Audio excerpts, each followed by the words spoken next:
Hello दोस्तों, technical Amer YouTube channel में आपका स्वागत है। आज की इस वीडियो में हम लग्जरी विला का मॉड इंस्टॉल करने वाले हैं। वीडियो पसंद आएगी तो लाइक करें। चलो इस वीडियो को स्टार्ट करते हैं।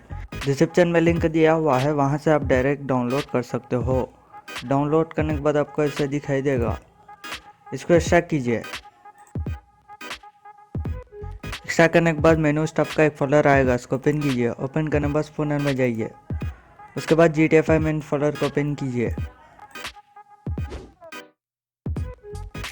तो दोस्तों, इस मोड को इंस्टॉल करने के लिए आपको मेनू ट्रेनर की ज़रूरत होगी। उसका इंस्टॉलेशन का वीडियो आपको कार्ड पर दिख रहा होगा। मेनू ट्रेनर को इंस्टॉल कर लीजिए।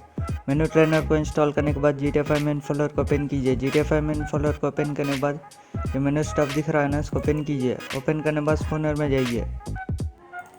उसके बाद एक्स्ट्रा किया हुआ फोल्डर पर आ जाइए। आने के बाद यहाँ विला का XML का फाइल दिख रहा है ना, इसको यहाँ ड्रैग एंड ड्रॉप कीजिए। बस दोस्तों, इतना ही आपको करने का। चलो अब GTA 5 ओपन करते हैं। तो दोस्तों, GTA 5 ओपन करने के बाद मेनू ट्रेनर को ओपन कीजिए। मेनू ट्रेनर को ओपन करने के बाद नीचे आ जाइए। नीचे आने के बाद यहाँ ऑब्जेक्ट स्पॉनर दिख रहा है ना, उसको ओपन कीजिए। ओपन करने के बाद फिर नीचे आ जाइए। नीचे आने के बाद यहाँ मैनेज सेव्ड फाइल्स दिख रहा है ना, उसको ओपन कीजिए। ओपन करने के बाद फिर नीचे आ जाइए। नीचे आने के बाद यहाँ आपको दिख रहा होगा विला XML, इसको ओपन कीजिए। ओपन करने के बाद लोड प्लेसमेंट्स में जाइए। तो दोस्तों, हम देख सकते हो लग्जरी विला आ चुका है।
यहाँ आपको सिक्योरिटी गार्ड्स भी मिल जाएंगे।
तो दोस्तों, यही था इस वीडियो में। अगर आपको वीडियो पसंद आएगा तो लाइक करें, शेयर करें और इसी तरह के वीडियोस के लिए हमारे इस यूट्यूब चैनल को सब्सक्राइब कीजिए। Thanks for watching.